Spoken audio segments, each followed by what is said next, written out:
देखिए जो पहली आपको तस्वीर दिखाने जा रहे हैं राजस्थान से, राजस्थान के चुरू में आई धूल भरी आंधी, दिन में ही अंधेरा छा गया। ये देखिए आसमान ढक गया।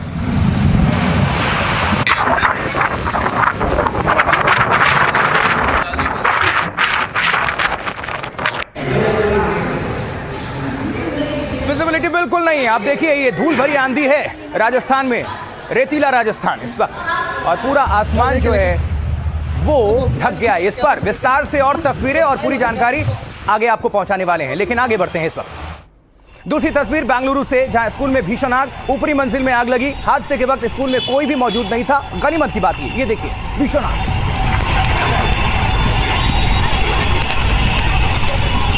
बेंगलुरु का चित्रकला स्कूल है और इस स्कूल में भीषण आग से पूरी सनसनी है। एक राहत की बात ये कहिए कि उस वक्त स्कूल में कोई मौजूद नहीं था, स्कूल बंद था। तीसरी तस्वीर, प्रशांत महासागर में अमेरिकी सेना की बड़ी कार्रवाई हुई है। जहाज पर अटैक कर दिया गया है, 3 लोग मारे गए हैं। साउथ कमांड का दावा है ड्रग्स तस्करी में जुटे थे ये मृतक। ये देखिए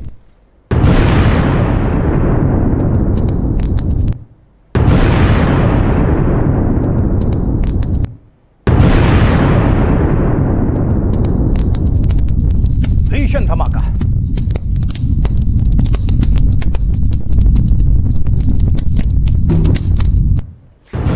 और अब चौथी तस्वीर, कुल्लू से, कुल्लू के डोभी में तकनीकी खराबी के बाद सड़क पर लैंड हो गया पैराग्लाइडर। पायलट की सूझबूझ से यह हादसा टला। ये देखिए भाई साहब, क्रैश लैंडिंग, तो सेफ्टी लैंडिंग बनाने के लिए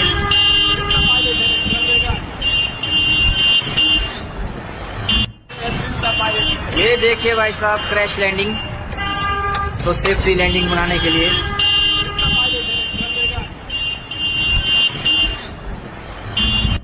चलिए इन तस्वीरों को हमने दिखा दिया। ये कुल्लू की तस्वीर, सड़क पर जहां पैराग्लाइडर उतरा और कैमरे में कैद किसी सैलानी ने कर लिया, किसी व्यक्ति ने किया। ये देखिए। अब चलिए बढ़ते हैं आगे। 4 के अलाम में आज की पहली बड़ी खबर जो कि राजस्थान से है। कई इलाकों में रेत का तूफान चल रहा है। चूरू है, बीकानेर है समेत कई इलाकों में अंधेरा छा गया है और तूफान से हर तरफ अफरा तफरी का माहौल है इस वक्त। देखिए तेज आंधी से कई जगह पेड़ गिरने की आशंका है। कई इलाकों में बिजली लाइनों को भी नुकसान पहुंचा है। तस्वीर भी आपके सामने रखेंगे, लेकिन ये पहले ये देखिए, ये गौर करिए इन तस्वीर पर। ये लग रहा है कि सामने जैसे पहाड़ हो, लेकिन ये आंधी वाला पहाड़ है, रेत वाला, रेतीला। तो ये बड़ी खबर राजस्थान में। देखिए 1-2 दिन पहले तो आपको हमने ये खबर दी थी किस तरह से भीषण गर्मी पड़ रही है और श्रीगंगानगर में सबसे ज्यादा तापमान रिकॉर्ड हुआ। लेकिन अभी चूरू वगैरह कुछ और जो जिले हैं वहां पर रेतीली आंधी चली है, उसी की तस्वीर आपके सामने रख रहे हैं इस वक्त। 2 तस्वीरें। चूरू में धूल का जो बवंडर उड़ा और इसका असर ये हुआ कि दिन में ही अंधेरा छा गया। लोग अपने घरों को हर बालकनी, हर एक दरवाजा बंद करके, लेकिन ये इसका असर आप देख पा रहे हैं बाहर। जो भी गाड़ी अगर चला रहा होगा, जो भी सड़क पर उस वक्त होगा, कितनी मुश्किलों का सामना करना पड़ा होगा, इससे आप अंदाजा लगा सकते हैं। और हमारे संवाददाता गजेंद्र चौहान की एक रिपोर्ट आपको हम दिखा रहे हैं, देखिए जरा। चूरू जिले में फिर से मौसम का मिजाज है वो बदला है और नौतपा के अंदर भीषण गर्मी पड़ रही थी, लेकिन अचानक से आंधी बरसात का मौसम है वो हो चला है। मेरे पीछे आप देख पा रहे होंगे मिट्टी का गुबार है वो तेजी के साथ आगे बढ़ रहा है और धूल भरी मिट्टी का गुबार है पूरी तरीके से आसमान को अपनी आगोश में है वो ले लिया। आप देख पा रहे हो तस्वीरों के माध्यम से पूरा का पूरा जो आसमान है वो मिट्टी की आगोश में, यहाँ पर आप देख पा रहे होंगे तेजी के साथ मिट्टी है वो आसमान चढ़ती हुई दिखाई दे रही होगी और पूरी तरीके से धूल भरी आंधी है वो देख पा रहे होंगे। जबरदस्त ये डरावना सीन एक प्रकार से कह सकते हैं, काफी खौफनाक सीन है वो आप इस समय तस्वीरों के माध्यम से देख पा रहे होंगे कि पूरी तरीके से मिट्टी की आगोश में है वो पूरा आसमान है वो आ चुका है और काफी धूल ही धूल है वो पूरे आसमान में आपको दिखाई दे रही होगी और काफी डरावना ये दृश्य है। चूरू के सरदार शहर में मौसम का मिजाज अचानक से बदला है और ये तस्वीरें आप देख पा रहे होंगे कि पूरी की तरीके से यहाँ पर मिट्टी है वो आसमान में मिट्टी ही मिट्टी यहाँ पर दिखाई दे रही है और मिट्टी का गुबार है वो पूरे आसमान में तस्वीरों के माध्यम से आप देख पा रहे होंगे। काफ़ी तेज़ आंधी है वो यहाँ पर दिखाई दे रही है और पूरी तरीके से आसमान को अपनी आगोश में है वो इस धूल भरी आंधी ने ले लिया। तेजी के साथ ये आंधी है वो बढ़ रही है। तस्वीरें काफ़ी डरावनी, काफ़ी भयावह नज़र आ रही है। देखते ही इन तस्वीरों को कहीं ना कहीं डर है वो लग रहा है, क्योंकि काफ़ी तेज़ पूरा आसमान है वो मिट्टी की आगोश में नज़र आ रहा है, मिट्टी से भर गया है। और धूल भरी आंधी है वो कहीं ना कहीं चूरू के सरदार शहर में दिखाई है वो पड़ रही। इससे पहले एक दिन पूर्व में भी बारिश अब हुई थी और गर्मी है वो लगातार क्षेत्र में पड़ रही थी, लेकिन कहीं ना कहीं अब ये आंधी है वो आप देख पा रहे होंगे कि पूरी की तरीके से पूरी आसमान को अपनी आगोश में है इस धूल भरे बमंडल ने ले लिया। काफ़ी डरावना ये दृश्य है वो नज़र आ रहा है। देख के ये डर है वो लग रहा है और काफ़ी भयावह दृश्य है वो यहाँ पर दिखाई है वो पड़ रहा है। पूरी तरीके से मिट्टी की आगोश में है वो पूरा का पूरा आसमान है वो दिखाई पड़ रहा है। एनडीटीवी के लिए चूरू के सरदार शहर से गजेंद्र सिंह। दोपहर के समय में भी वाहनों को लाइटें चलाकर चलना पड़ रहा है। हेडलाइट है वो चलानी पड़ रही है, क्योंकि काफ़ी तेज आंधी है वो आ चुकी है। पूरी तरीके से धुएं का गुब्बार हो चुका है और पूरी तरीके से अपनी आगोश में इस धूल भरे बमंडल ने ले लिया है। और दिन के समय में मानो अंधेरा हो चुका है और वाहन चालकों को हेडलाइट जलाकर वाहन की चलाने पड़ रहे हैं। काफ़ी तेज आंधी है वो आप देख पा रहे होंगे। यहाँ पर वाहन चालकों को भी हेडलाइट जलाकर चलना पड़ रहा है। पूरी तरीके से मौसम ने पलटी मारी है और धूल भरी आंधी के बाद दिन के समय में भी पूरी तरीके से अंधेरा हो चुका है। इस समय दिन के 2 बज रहे हैं और पूरी तरीके से अंधेरा है वो होता ऐसा लग रहा है मानो रात्रि हो। और काफी भैया क्या कहेंगे, दिन के समय में अंधेरा, दिन का एकदम अंधेरा छा गया है, जैसे लग रही है रात के 9-10 बज गए। फोन ऐसे हो रहे हैं बिल्कुल। तो कितनी धूल भरी तेज आंधी आ रही है, तेज भरी दूर है, काश बहुत दूर से। साथ ही कैमरामैन को दिखाना चाहूंगा 1:58 हो चला है और ये दिन है और काफी तेज आंधी के बाद पूरी तरीके से अंधेरे की आगोश में वो शहर नजर आ रहा है। तो दिन में ही अंधेरा छा गया, राजस्थान की तस्वीर। आगे बढ़ते हैं अब उत्तर प्रदेश गाजियाबाद। यहां भी बड़ी खबर आई, क्योंकि गाजियाबाद की खोड़ा कॉलोनी में सूर्या मर्डर केस को लेकर यह जानकारी है। पुलिस ने पोस्टमार्टम के बाद परिवार को सौंप दिया है सूर्या का शव। पहले सूर्या का परिवार इंसाफ मिलने तक शव के अंतिम संस्कार से इनकार कर रहा था, पर अब यह खबर आ रही है कि पुलिस के समझाने के बाद परिवार अंतिम संस्कार के लिए तैयार हो चुका है। पुलिस ने परिवार को मामले में सख्त कार्रवाई और मुआवजे का भरोसा दिया है, जिसके बाद परिवार अंतिम संस्कार के लिए माना है। इसको लेकर पूरा इलाका वहां पर बवाल और पुलिस तुरंत वहां पर मौके पर पहुंची, क्योंकि हालात तनावपूर्ण बन रहे थे। उसको कंट्रोल करने के लिए पुलिस को मोर्चा संभालना पड़ा। प्रशासनिक अमला वहां पर पहुंचा और इसके बाद से परिवार को सूर्या का जो शव है वो सौंपा गया है।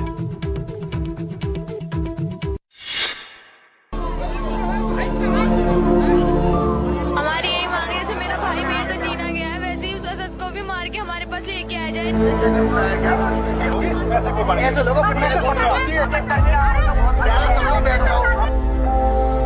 गाजियाबाद की खोड़ा कॉलोनी में नम आंखें और चेहरे पर गुस्सा।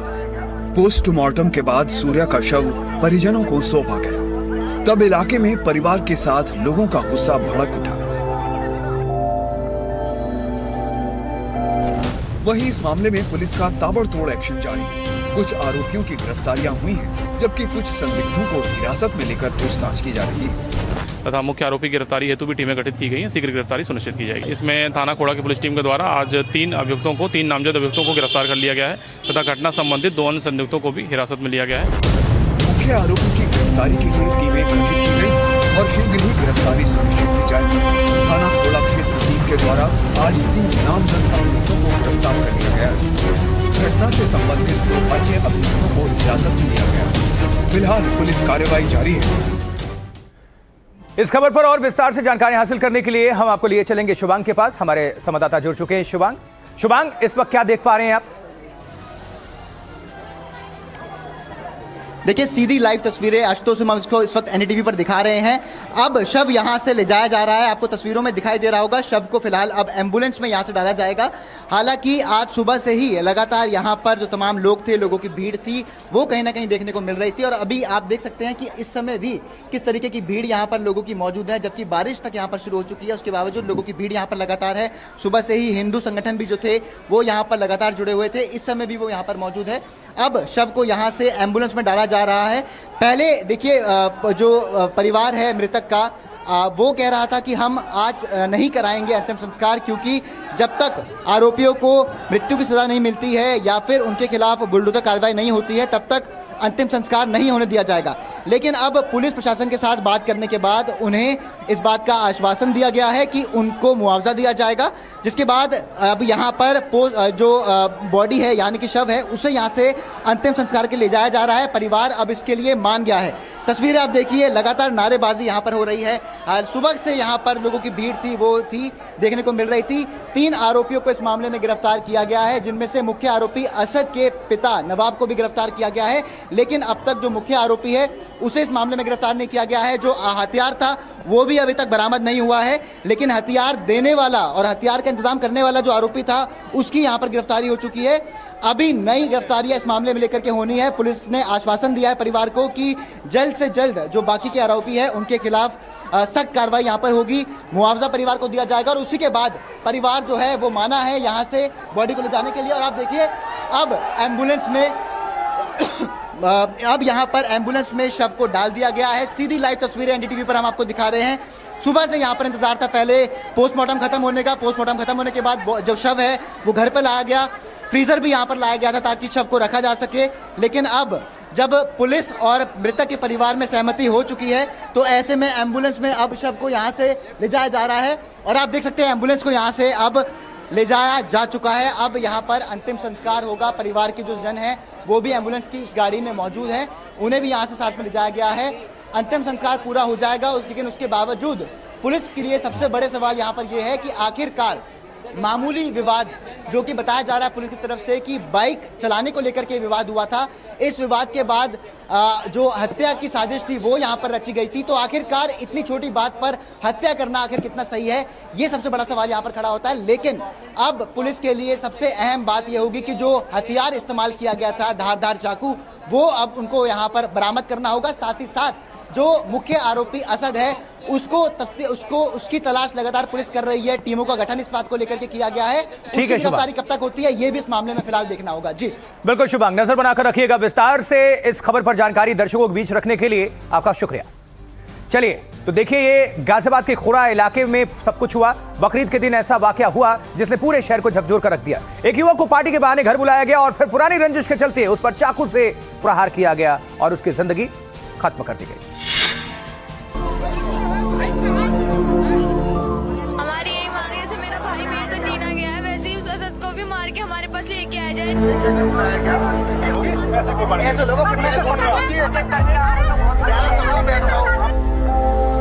गाजियाबाद की खोड़ा कॉलोनी में नम आंखें और चेहरे पर गुस्सा।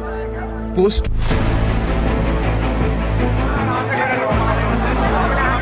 28 मई को गाजियाबाद में कुछ ऐसा हुआ जिसने सबको झकझोर दिया। आरोप है कि 17 साल के सूर्य चौहान को बकरीद के मौके पर उसके दोस्त असद ने घर बुलाया और उस पर चाकू से ताबड़तोड़ हमला कर दिया। लहूलुहान सूर्या को अस्पताल ले जाया गया, लेकिन इलाज के दौरान उसने दम तोड़ दिया। इस खौफनाक कत्ल के बाद से इलाके में गम और गुस्सा है। वहीं सूर्या की मां का रो रो कर बुरा हाल है। इनकी मांग है कि दोषियों को जल्द सख्त से सख्त सजा दी जाए। फोन करके बुलाया था मेरे बच्चे को। हाँ, ये बोला था आ जाओ ईद मिलते हैं। हमें क्या पता ईद के बहाने ये हमारे बेटे के चक्कू भोंक देगा पेट में। एक्शन यही है, इनकाउंटर कराओ मेरे बस। बताया जा रहा है कि 8 महीने पहले असद और सूर्या के बीच मामूली विवाद हुआ था। इसी पुरानी रंजिश का बदला लेने के लिए असद ने दोस्ती का मुखौटा पहना और धोखे से सूर्या की जान ले ली। अब आरोपियों की धरपकड़ हो रही है। संभव है कि जल्द सजा भी होगी, पर इस घटना ने कई सवाल छोड़ दिए हैं।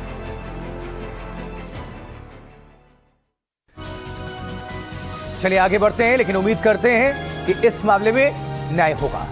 आगे यह खबर कि उत्तर प्रदेश में भीषण गर्मी पड़ रही है और इस भीषण गर्मी में बिजली कटौती झेल रही जनता को बिजली का झटका लगा है। देखिए, यूपी पीसीएल ने बिजली के बिल में 10% बढ़ोतरी का ऐलान कर दिया है। यह बढ़ोतरी फ्यूल एडजस्टमेंट सरचार्ज के नाम पर की गई है। बढ़ा हुआ बिल जून के बिल के साथ आना शुरू हो जाएगा। तो यूपी पीसीएल ने इस गर्मी में जनता को और झटका दिया है। 10% बढ़ाकर कीमत, क्योंकि बढ़ा हुआ जो बिल है अब आपको जून के बिल में देना पड़ेगा। 10% ज्यादा देना होगा।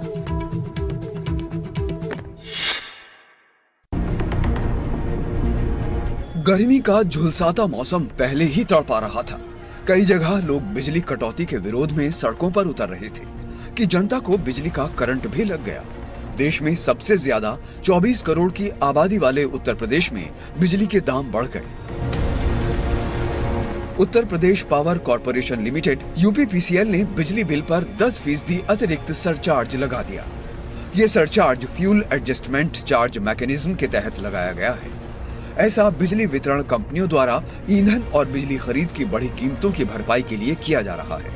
इसके बाद हर महीने बिजली के बिल में 10% की बढ़ोतरी हो जाएगी। सरचार्ज के कारण बढ़ी हुई रकम जून के बिल के साथ वसूली जाएगी। ये फैसला ऐसे समय में आया है जब गर्मियों के मौसम में बिजली की मांग सबसे अधिक है और यूपी में कई जगह बिजली कटौती और सप्लाई में कमी की शिकायतें आ रही हैं। अब आपको बता देते हैं कि यूपी में बिजली महंगी होने की वजह क्या है। तो उत्तर प्रदेश में बिजली की दरें नहीं बढ़ाई गई हैं, बल्कि बिजली बिल पर फ्यूल एडजस्टमेंट चार्ज लगा दिया गया है, जिसे ईंधन समायोजन शुल्क कहा जाता है। यह बिल में एक ऐसा शुल्क है जो कोयला या गैस जैसे ईंधन की अंतर्राष्ट्रीय कीमतों में बढ़ोतरी की भरपाई के लिए लगाया जाता है। तो दरअसल बिजली का रेट यानी कि प्रति यूनिट दर लंबे समय तक नहीं बदलती, लेकिन बिजली पैदा करने के लिए जरूरी ईंधन जैसे कोयला या फिर प्राकृतिक गैस की कीमतें बढ़ती हैं। इससे बिजली उत्पादन करने वाली कंपनियों की लागत बढ़ जाती है। इस अतिरिक्त लागत की भरपाई बिजली कंपनियां फ्यूल सरचार्ज लगाकर करती हैं। बिजली कंपनियां हर महीने या तिमाही में ईंधन खरीद या बाहर से बिजली खरीद की कुल लागत यानी पावर परचेज कॉस्ट का हिसाब लगाती हैं। इस हिसाब को राज्य विद्युत नियामक आयोग द्वारा जांचा और स्वीकारा जाता है। यदि ईंधन की लागत निर्धारित दर से अधिक होती है तो अतिरिक्त राशि को फ्यूल एडजस्टमेंट चार्ज यानी कि एफएससी के तौर पर बिल में जोड़ दिया जाता है। जो भी हो, लेकिन बिल तो बढ़ ही जाएगा, जितने भी हम लॉजिक दें। 10% फ्यूल सरचार्ज के नाम पर, यानी कि जनता की अपनी जेब और उसकी कमाई वो जाएगी बिजली के नाम पर। अब देखिए, चूंकि पश्चिम एशिया संकट का असर हर तरफ दिख रहा है और मुंबई में सीएनजी की कीमतें भी बढ़ गई हैं। मुंबई महानगर क्षेत्र में सीएनजी की कीमतें 2 रुपए प्रति किलोग्राम बढ़ गई हैं। इसके बाद मुंबई में सीएनजी के दाम 84 से बढ़कर 86 रुपए प्रति किलो हो गई और बीते 17 दिनों में सीएनजी की कीमतों में यह दूसरी बढ़ोतरी है। उधर पाइप्ड नेचुरल गैस यानी कि पीएनजी की कीमतें भी 50 पैसे प्रति यूनिट बढ़ाई गई हैं। पीएनजी के दाम अब 52 रुपए प्रति यूनिट हो गए हैं, जिसका सीधा असर 31 लाख परिवारों पर, उनकी जेब पर पड़ेगा।